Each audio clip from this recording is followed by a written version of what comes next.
Hola, buenas tardes. De nuevo estamos aquí en nuestro podcast Ikigai Medicina de Vida y en esta ocasión tenemos a una invitada. Ella es la doctora Alfa de la Fuente y ella es especialista en medicina interna y endocrinología. ¿Qué tal, doctora? Gracias por aceptar mi invitación.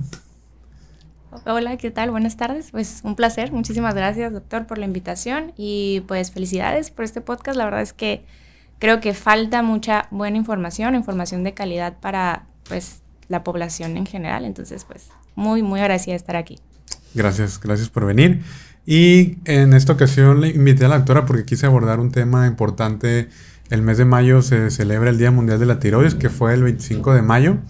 Y por eso quise aprovechar la oportunidad de hablar de este tema y pues con una especialista, en este caso con la doctora. Me da mucho gusto verla. Yo ya tuve la oportunidad de trabajar con ella cuando estaba haciendo el internado de pregrado.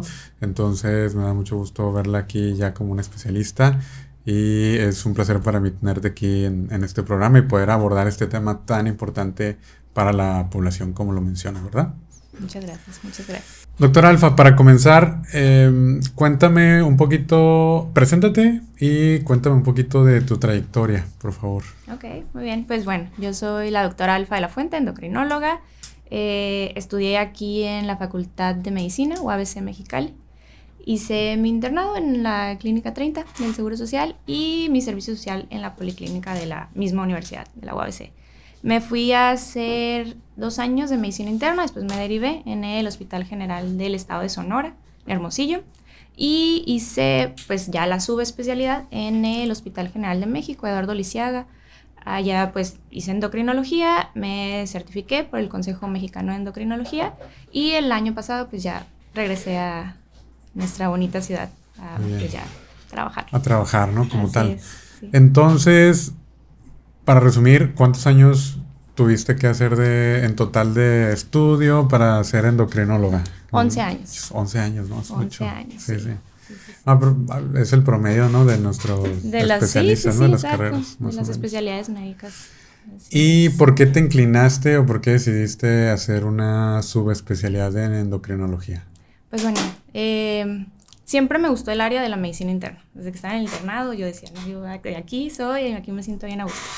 Pero ya después, involucrándome más en, pues ya con pacientes de verdad, de endocrinología, de todo lo que trata, me gustó muchísimo que todo lo que tiene que ver con hormonas, muchas de las enfermedades, soy muy franca, pues no se curan, Ajá. pero las tratamos y la calidad de vida mejora impresionantemente. Entonces, esa parte fue la que me enamoró de la endocrinología, ¿no? Justo ayudar con la calidad de vida. Las enfermedades son muy comunes y pueden pasar muchas veces desapercibidas o mal atendidas por muchos factores. Entonces hay muchas áreas por ahí que podemos influir para bien. Qué padre.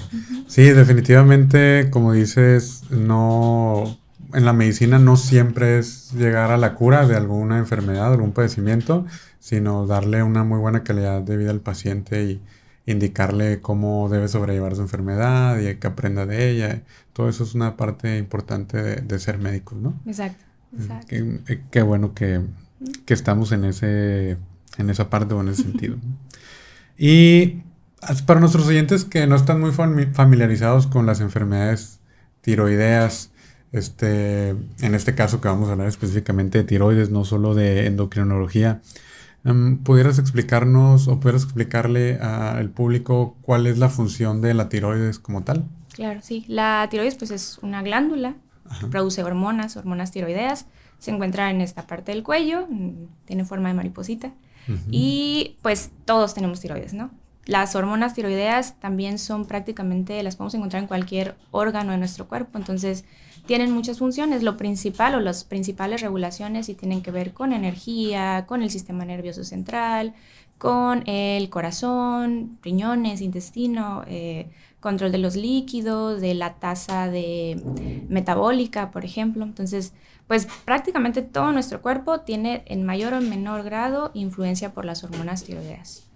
Claro. Entonces es pues sí, vital. En las primeras etapas, por ejemplo, del bebé, las primeras días, semanas de vida, todo su sistema nervioso se forma o depende de que haya adecuada cantidad de hormonas tiroideas. Entonces a ese grado de importancia llegan. Claro, entonces se desarrolla en una etapa muy temprana en la embriogénesis, ¿no? Sí, curiosamente podemos decir ya hasta a partir como de la semana 12, 18 ya el bebé ya tiene su tiroides. Ajá. Las primeras semanas depende 100% de lo que la mamá le pasa. Entonces por eso hacemos mucho hincapié en que una mujer en edad reproductiva o que se quiere embarazar o que esté embarazada tenga sus hormonas tiroideas perfectas. Okay. Muy, muy bien controladas por eso. Ok, porque si no pudiera influir de manera negativa en las primeras etapas del desarrollo, ¿no? Exacto, correcto. En el sistema nervioso del bebé, por ejemplo. Y ya después, pues, 12 semanas es muy rápido, pero pues vemos que es un órgano muy importante, vital, ¿no? Para el desarrollo del bebé, entonces, pues, se desarrolla de una manera muy temprana, ¿no? Y en ese sentido, ¿cuáles son los indicadores o pudieras decirnos que pudieran decirle a nuestros oyentes que hay un problema con la tiroides, así en general? ¿Cuáles son los indicadores o signos y síntomas que un paciente pudiera identificar y decir, es muy probable que tenga algún problema o una enfermedad de mi tiroides? Claro, pues mira, es bien importante que son muchos, no son específicos, sino son únicos de la enfermedad tiroidea. Entonces, partiendo de ahí tendríamos que diferenciar entre los dos tipos de alteraciones más importantes que pueden haber, que una puede ser hipotiroidismo, que es cuando mis hormonas tiroideas están muy bajitas, entonces produzco hormonas de menos, y el otro es hipertiroidismo, que es lo contrario, mis hormonas están muy altas y produzco hormonas de más. Y siempre aclaramos a los pacientes, todo en hormonas que sobre o que falte es malo. Entonces, si me voy al lado del hipotiroidismo, diríamos cansancio, la verdad es que puede ser en las dos, ¿no? Cambios en el cabello, en caída de cabello, por ejemplo, en ambas, por ejemplo. En ambas se puede encontrar. En cuanto a la piel, en el hipotiroidismo pudiéramos encontrar la piel más seca, más áspera. En el hipertiroidismo, por lo contrario, es más sudorosa, más húmeda. La temperatura, en el hipotiroidismo puede haber más intolerancia al frío, en el hiper más intolerancia al calor, por ejemplo. Aumentos en el tema de la digestión, por ejemplo. En el hipotiroidismo puede haber más estreñimiento, en el hipertiroidismo puede haber más tendencia a, no diarrea siempre, pero sí a lo mejor más hiperdefecación, por ejemplo, podría ser. Y así, o sea, son muchos síntomas. En general, yo creo que si llegáramos a notar algún cambio en energía, cabello, piel, frecuencias cardíacas, mucho acelere, taquicardia, palpitación, temblor, sudoraciones, o sea, son como datitos de alarma que tendríamos que ir a revisar tiroides forzosamente. Ok. Y también cambios de ánimo, ¿no? O sea, también puede, o sea, bueno, no, o sí podríamos integrarlo como un cambio de ánimo, pero o cómo pudiéramos definirlo. Sí, fíjate, la verdad es que sí. Emocional. Exacto. O sí tendencia a la depresión. O sobre todo en el hipotiroidismo pudiéramos sí ver como un estado de ánimo más apagado, como sí más tendencia a la depresión. Si ya tenemos algún diagnóstico previo o una enfermedad concomitante con depresión, se puede exacerbar, se puede empeorar. Y sí, en ambos, en el hipertiroidismo, por ejemplo, podemos ver a los pacientes como más reactivos, como más irritables, como que responden mucho más rápido a los factores estresantes, digamos. Ajá. Entonces también, y ansiedad, por ejemplo, es muy característico en los pacientes que tienen hipertiroidismo, se empeora la ansiedad o les genera mucha ansiedad o trastornos en el sueño también. Insomnio también se puede relacionar con el hipertiroidismo, por ejemplo. Okay. Y obviamente el paciente que cree tener una alteración, una enfermedad tiroidea, pues lo ideal es que acuda con el médico, que lo pueda referir con un especialista o acudir directamente con el especialista. Pero yo sé que muchos escuchas se hacen la pregunta de qué pruebas nos pueden ayudar a identificar que tenemos alguna alteración hormonal, ¿no? O específicamente en la tiroides, ¿no? Claro, sí. Porque es lo más común que se solicita para darnos cuenta de ello. Totalmente. Un perfil tiroideo completo es el mejor estudio. Mínimo, el requerimiento mínimo es que tenga una TSH, una T4 libre. Esos TSH y dos, T4 libre. esos dos pueden ser los más sencillos y los que nos pueden dar más información en conjunto. Entonces, ya si nos vamos a pruebas más específicas, pues ya va a depender del tipo de enfermedad que estemos sospechando. Claro. Pero de inicio, TSH, T4 libre, con eso nos ya podemos dar. Descartar, digamos, exacto, que no es por ahí, ¿no? Sí, exacto. Ya si salen alterados, pues ya el especialista nos dirá qué estudios complementarios se requieren, ¿no? Totalmente, así es, correcto. Ok. Ya hablamos un poquito de el hipotiroidismo y hipertiroidismo y cuáles son los signos o síntomas más comunes que pudiera presentar el paciente. Enfocándonos un poquito al tema del hipotiroidismo y la obesidad como tal, ¿no? Que es el tema que a mí me gusta y me apasiona. Es común que mis pacientes me pregunten que si les voy a dar un tratamiento quirúrgico o tratamiento médico para la obesidad. Sí, o es común que digan, no, es que tengo un problema tiroideo y probablemente no vaya a responder igual que un paciente que no lo tiene. En ese sentido, ¿qué nos puedes comentar acerca de eso? ¿Es verdad que los pacientes hipotiroideos en la pérdida de peso no responden igual que alguien que no tiene el problema tiroideo? O si el que esté bien controlado de su tiroides prácticamente nos exime de esa falta de pérdida de peso o que sea más probable que regane peso. Claro, sí, es una pregunta súper frecuente. Yo creo que la mayoría de los pacientes que nos visitan con hipotiroidismo tienen esa misma pregunta, ¿no? Y lo cierto es que es más un mito que una realidad. El hipotiroidismo sí interfiere en el peso básicamente de dos maneras. La primera, cuando está, y tenemos que aclarar, cuando está descontrolado y gravemente descontrolado. En hipotiroidismos subclínicos o hipotiroidismo leves, la verdad es que es mínimo lo que interfiere en el peso. Y cuando hablamos de hipotiroidismos graves o descontrolados, decimos, pues sí, te hace retener un poco más de líquidos, sí disminuye tu tasa metabólica, pero si lo ponemos así como en números, estamos hablando de máximo 4 kilos de retención de líquidos o de esta disminución de la tasa metabólica, que se regulan al controlar al paciente, al darle su tratamiento, cuando el perfil tiroideo ya está normal. Una vez que el paciente ya está controlado, ya el peso ya no depende del hipotiroidismo. Y pues ahí está justamente una de las partes complejas de la obesidad, que pues es una enfermedad muy complicada porque son muchos factores. Pero una vez que el perfil tiroideo ya está bien, ya no es la tiroides el problema. Entonces, si les tenemos que aclarar a los pacientes, si tú haces tu tratamiento para obesidad, si haces, obviamente todo el conjunto de cosas, no es solamente una cosa en particular. Claro, el tratamiento integral, ¿no? Exacto, el tratamiento integral pues no tendría por qué no responder por la enfermedad tiroidea.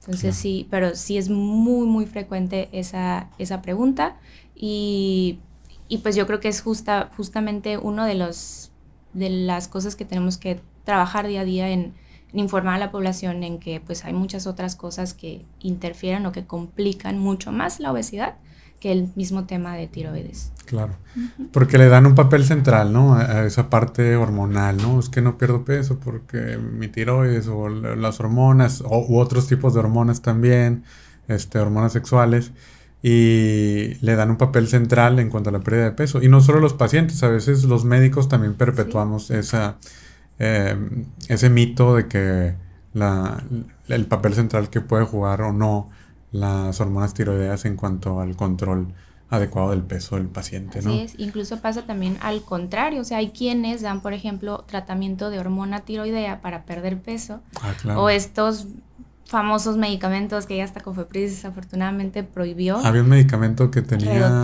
Redotex, que tenía T3, hormona tiroidea, veneno puro. Claro. Y pues no, o sea, la verdad es que ni siquiera es la solución, pues si de verdad eso fuera, pues eso hubiera sido la panacea de ya encontramos la cura para la obesidad, pero pues no. Tenía algo o sea, realmente ese medicamento funcionaba por otros compuestos que tenía, sí, ¿no? Y sí bajaba el paciente de peso, pero realmente la hormona tiroidea que contenía sí pudiera contribuir a algo en la pérdida de peso final que tenía el paciente con el medicamento, o realmente o era más el daño que causaba, ¿no? Pues sí, era mucho más el daño, desde luego. Por ejemplo, en el paciente que sí tiene la enfermedad de hipertiroidismo, ahí sí podemos ver una pérdida de peso, pues digamos, muy acelerada o muy rápida, porque pues sí aumenta la tasa del metabolismo. Pero es una cantidad de hormona muy grande. Exagerada. Ajá. Y el riesgo no lo vale. O Claro. sea, de nada nos sirve perder peso a base de enfermarnos. Entonces, no es un tratamiento ético, seguro, ni para nada recomendado. Y pues por fin ya, por lo menos las autoridades ya lo comprendieron, ¿no? Todavía faltan algunas otras áreas que del todo no se ha salido, pero pues definitivamente no es la... Ese medicamento ya no lo puedes encontrar a la venta Legalmente en farmacias no. legalmente, ¿no? Legalmente no, ya está prohibido por COFEPRIS desde el año pasado. Tengo muchos pacientes que sí llegan a consulta y que me comentan que lo tomaron por muchos años y que llegan precisamente con el miedo porque seguramente leyeron o escucharon o les dijeron que pudieran dañar su tiroides, ¿no? Como tal, que entonces si llegan con el miedo y doctor, es que lo tuve mucho tiempo y no sé si pudiera estar mi tiroides y ya no puedo bajar de peso, ¿verdad? Sí, bueno, la verdad es que sí alteraba los perfiles tiroideos, o sea, y el problema, pero por sí pudiera ejemplo, generar aparte una consecuencia a largo plazo plazo, difícil, pero mientras lo dejamos y que el cuerpo se desintoxica de tanta hormona tiroidea, porque como decíamos, todo que es sobre o que puede falta causar es un malo. hipotiroidismo Central, por ejemplo, un bloqueo de mis propias hormonas, entonces me quedo en hipotiroidismo porque mi cuerpo de la nada le quité ese exceso de hormona que tenía. Claro.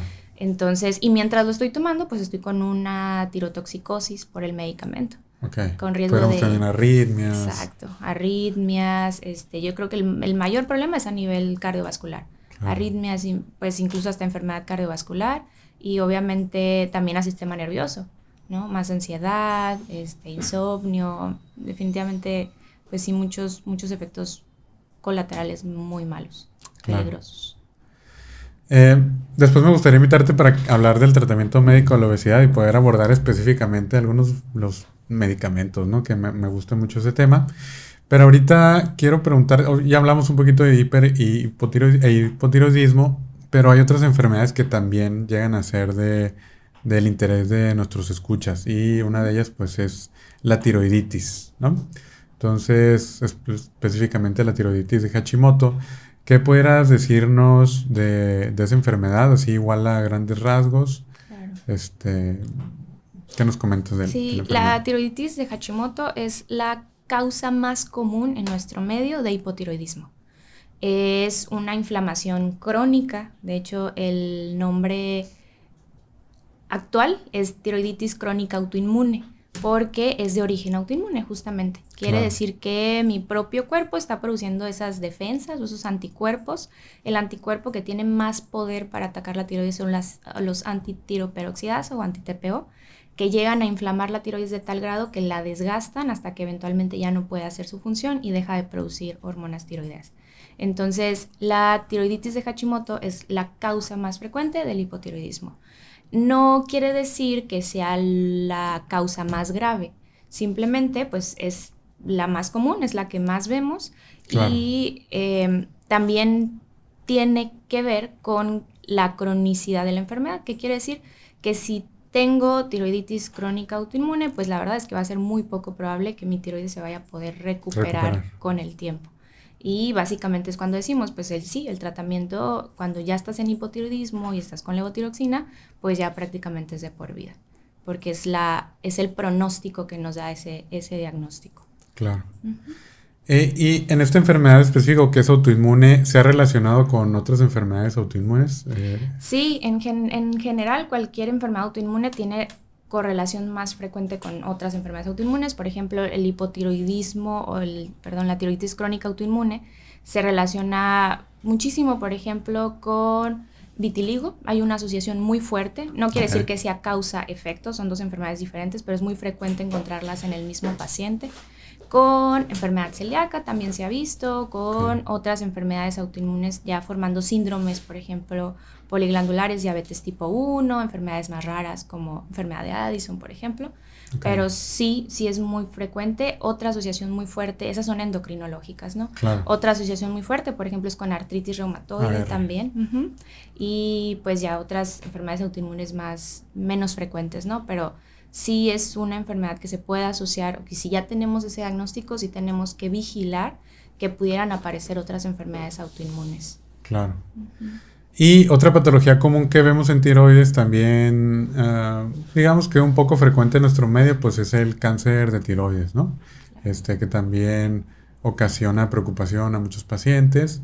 Y así a grandes rasgos pudiéramos abordar un poquito o que nos hables un poquito del cáncer de tiroides, qué tan frecuente o no frecuente es, cuál es el más común y el pronóstico que pudiéramos tener de esa enfermedad. Sí, la verdad es que sí es un cáncer relativamente común, afortunadamente, o sea, si nos vamos como a estudios de autopsia, por ejemplo, incluso se pueden encontrar microcarcinomas que pues ahí estuvieron toda la vida y no nos dieron ningún problema, ¿no? Afortunadamente un cáncer ya como tal diagnosticado no es tan frecuente en la población, lo que sí es la prevalencia de nódulos tiroideos. Claro. En diferentes estudios hasta un 50% de la población pudiera tener algún nódulo tiroideo. Entonces esos sí son muchos más frecuentes, pero no necesariamente quiere decir que vayan a ser cáncer. El tipo más común generalmente son cánceres muy, pues no benignos, pero de muy buen pronóstico, es bueno. Exacto, Ajá. de un comportamiento muy noble, digamos, que tienen supervivencia del 99%. Okay. El cáncer papilar de tiroides es el más frecuente. Entonces, afortunadamente podemos esperar o tratar de lograr la cura de estos pacientes. Okay. ¿Y se ha detectado algún factor de riesgo para estos tipos de cáncer? Sí, hay varios factores de riesgo. La edad, hay 2 picos, menores de 30, mayores de 60 años. Entre más jóvenes tengan un nódulo tiroideo, sí puede llegar a tener cierta más probabilidad de ser maligno. Okay. Otros factores que se pueden asociar es también carga genética en familias de primer grado o algún cáncer de tiroides, radiaciones a cuello por algún otro cáncer o por algún otro tratamiento, también es un factor de riesgo para desarrollar nódulos o cáncer de tiroides. La obesidad también se ha asociado, hay un estudio que se publicó este año mexicano de base de datos de instituciones de salud. Y se sacó un cálculo que tanto influía la obesidad, por ejemplo, en el cáncer, en ciertos cánceres, y sí hay como una relación importante con el cáncer de tiroides, por ejemplo. Con el papilar. Con el papilar, con el cáncer, con el carcinoma papilar. Entonces ahí, pues sí, varios factores de riesgo, básicamente son esos, ¿no? Exposición a radiación, antecedentes familiares, la obesidad podemos decir, y las edades, los picos de edad. Muy bien. Y desde la perspectiva de los temas que me gusta tratar acerca de la medicina del estilo de vida o cambios de hábitos saludables, ¿hay algunos hábitos que pudiéramos tomar para de alguna manera podemos prevenir estas enfermedades tiroideas de alguna manera?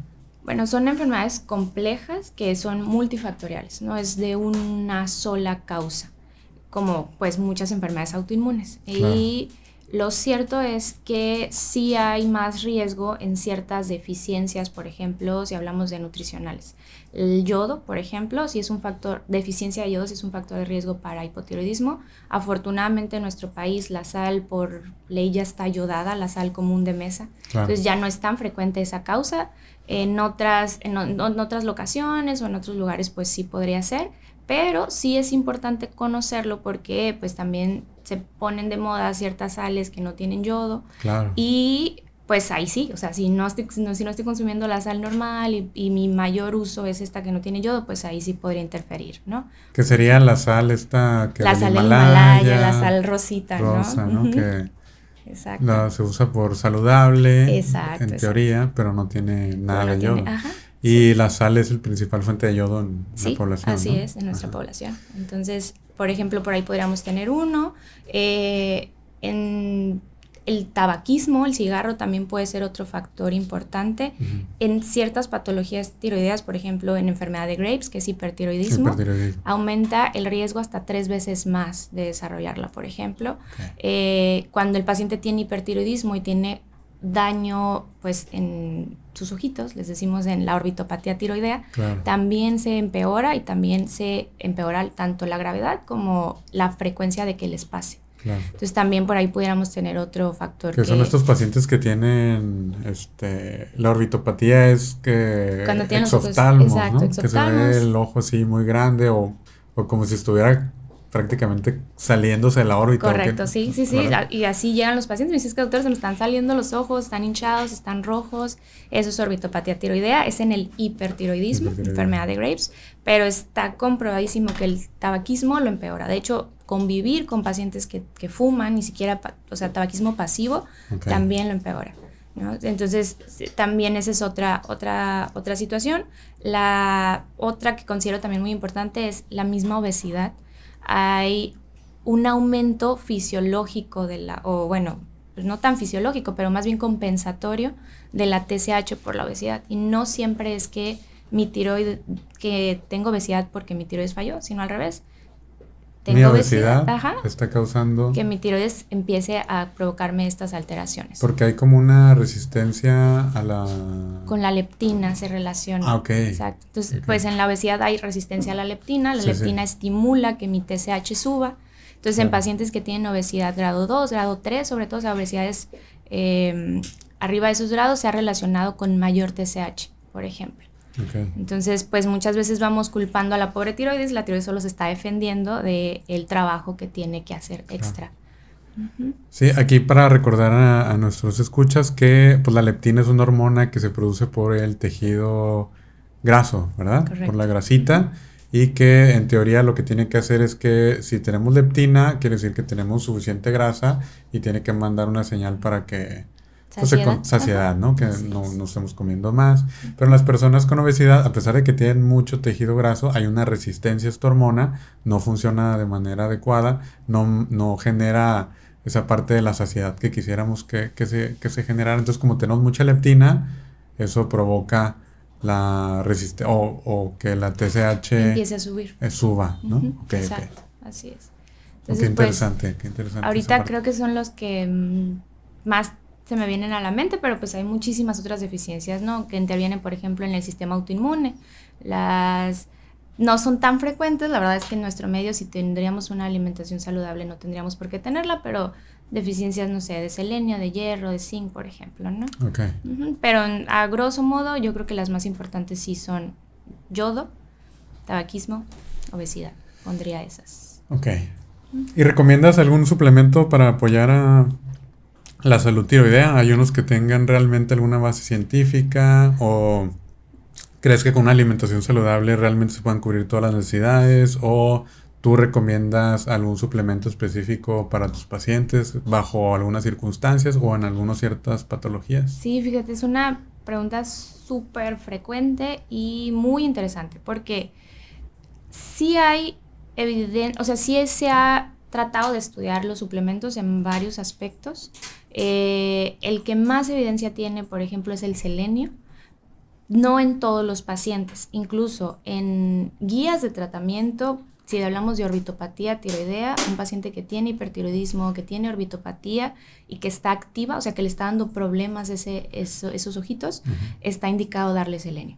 Entonces sí ya se ha demostrado que ayuda en esos aspectos. En otros es como asociaciones, no hay como tanta evidencia. El selenio, por ejemplo, se ha visto que sí puede ayudar un poquito a bajar los anticuerpos antitiroideos, de estos que hablábamos que causaban la tiroiditis de Hashimoto, pero no sustituyen el tratamiento de levotiroxina, no mejora el perfil tiroideo, y lo mismo pasa con muchos otros suplementos. Son como, si lo vemos del lado molecular, pues sí tienen sentido, porque pues interfieren en muchos procesos de la síntesis de hormonas tiroideas, pero que se haya visto que al suplementarlos mejoren realmente parámetros como de laboratorio, no. El selenio es el que se ha estudiado más y que sí tiene como una indicación así clave y nos puede ayudar, por ejemplo, sí a disminuir un poquito la carga de anticuerpos. Sí se ha demostrado eso, pero en otras cosas la verdad es que no. La mayoría sí deberíamos, si tuviéramos una alimentación balanceada, los podríamos obtener justamente de los alimentos, de una buena alimentación. Claro. En los pacientes que tienen alguna indicación conozco algunos pacientes de que yo no consumo sal para nada, ¿no? O sea, que no, es que tengo la indicación de no consumir sal, soy hipertenso y la suspendí totalmente.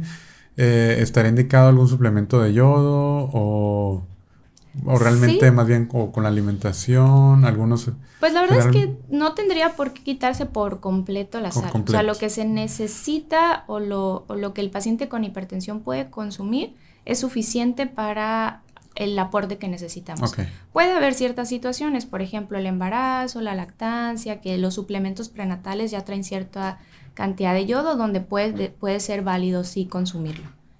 La mayoría yo creo con el aporte normal de sal sin excedernos es más que suficiente. O sea, lo que le ponemos a nuestra comida, nada del salero, el extra o la comida procesada, que pues generalmente es lo que trae mucha más carga de sodio, pues no tendríamos ningún problema. ok. Y entonces definitivamente utilizar estas sales que no tienen yodo, Pues no no, es lo más saludable en realidad. claro. Si te gusta, si lo disfrutas, pues está bien. O sea, se vale usarla de vez De en vez en cuando, cuando. pero que no sustituya lo normal de la sal de mesa, pues por el aporte de yodo justamente que Claro. trae. Y si quisiéramos aumentar el consumo de yodo bajo alimentos, ¿qué alimentos habitualmente pudiéramos sugerir a nuestros pacientes para aumentar el consumo de yodo en general? Sí, en realidad decimos el yodo suficiente, ¿no? Ok, No es como que necesitemos un extra. ok.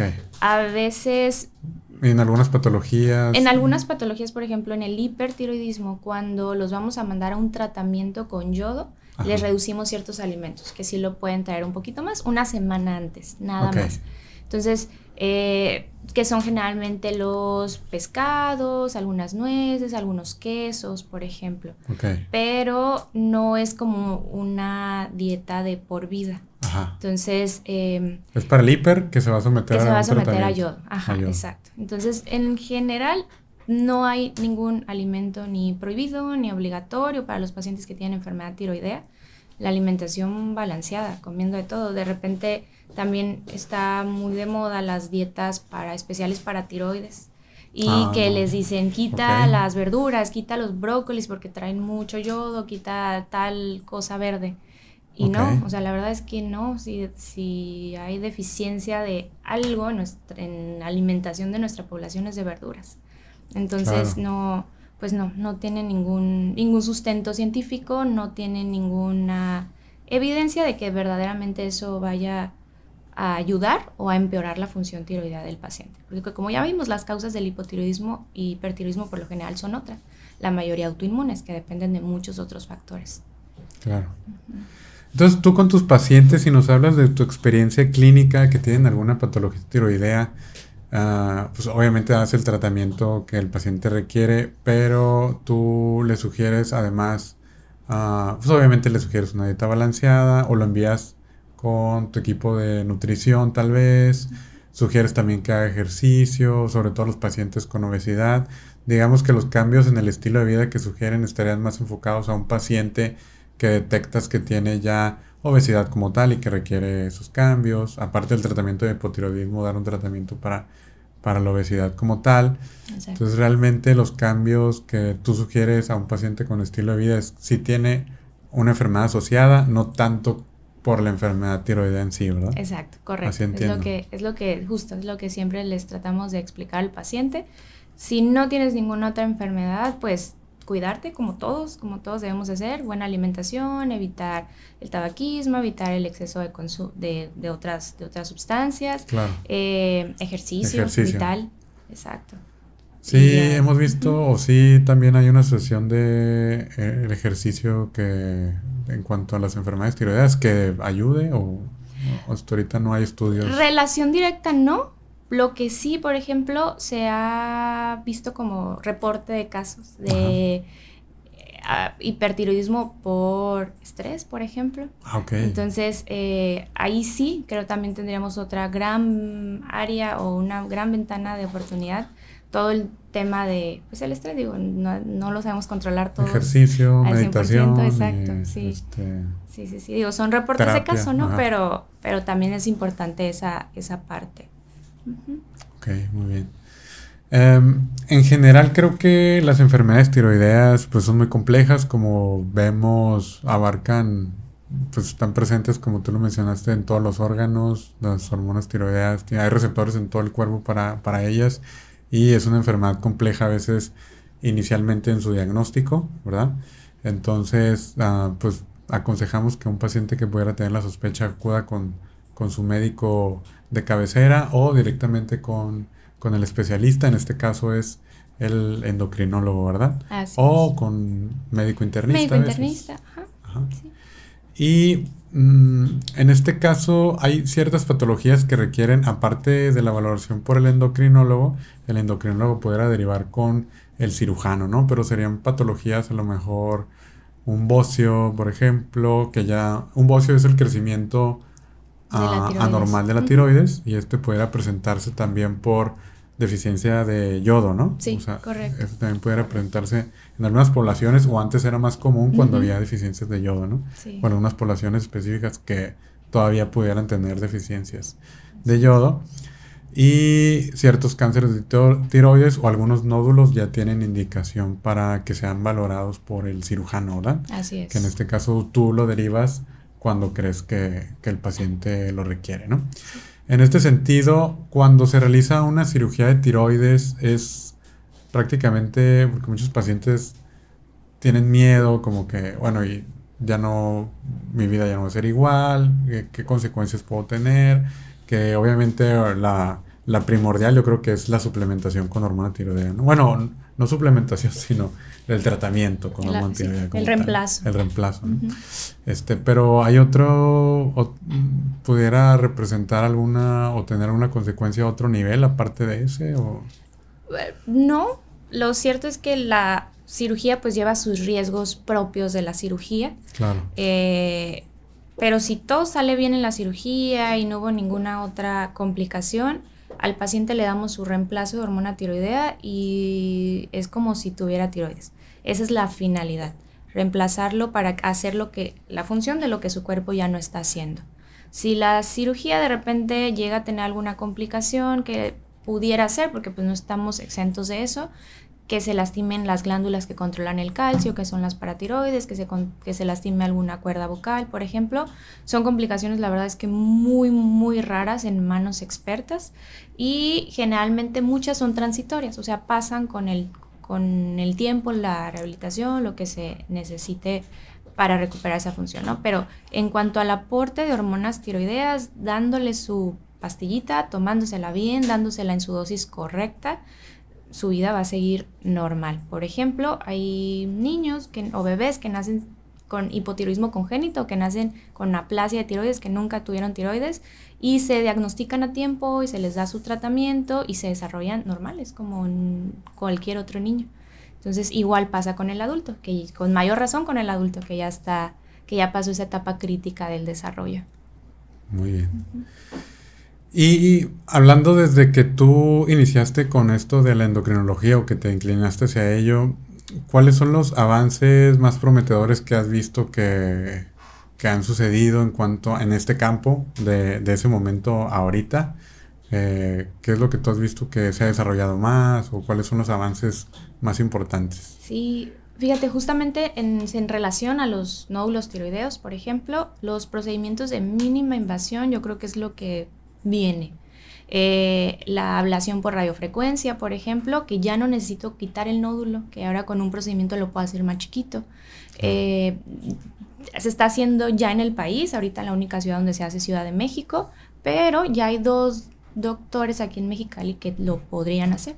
Hay un doctor que ya lo está yendo a hacer a Ciudad de México, otro doctor que ya se está capacitando en eso, entonces ya yo creo que cuestión de tiempo para que ya lo tengamos aquí Que localmente. eso sería por el radiólogo intervencionista. Radiólogo intervencionista, Ok. exacto. Ujú. En Ciudad de México hay dos endocrinólogos que ya lo están haciendo, por ejemplo. Ah, el endocrinólogo también lo puede Sí, hacer. sí, sí, Ok. sí, también lo podríamos hacer.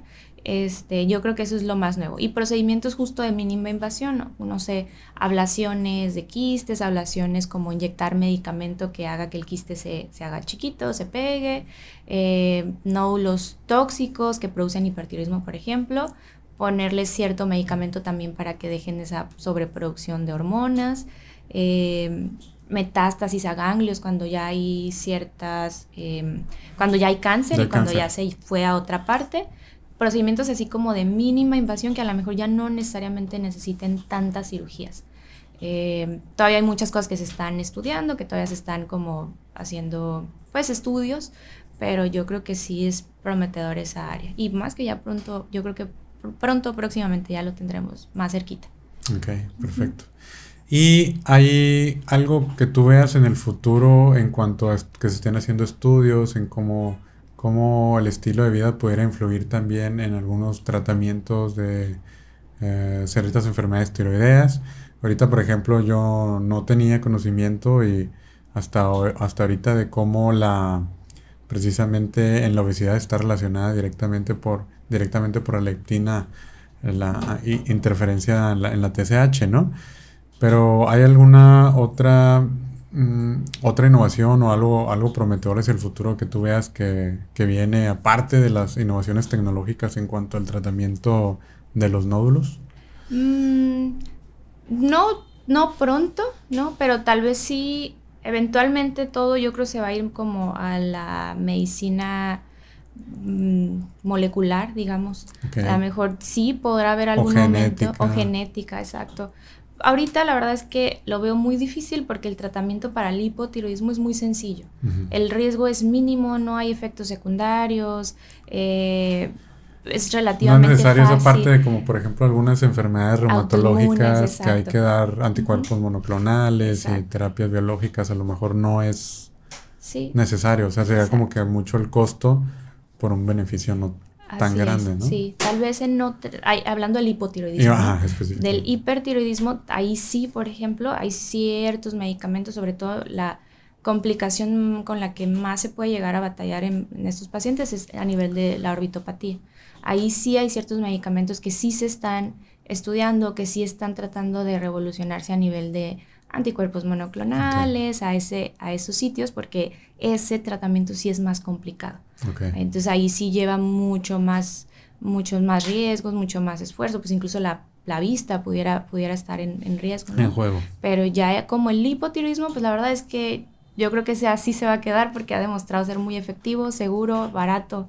Entonces es un tratamiento muy, muy noble. Okay. Uh-huh. ¿Y qué consejos, ya para finalizar, qué consejos pudieras dar a nuestros pacientes para el cuidado prácticamente ya hemos estado tocando algunos aquí durante la plática, pero qué consejos pudieras darle a tus pacientes o a nuestros escuchas para el cuidado de su tiroides en general o cuidados endocrinológicos? Ya mencionamos en qué caso acudir con el médico, pero no sé si quisieras agregar algo más.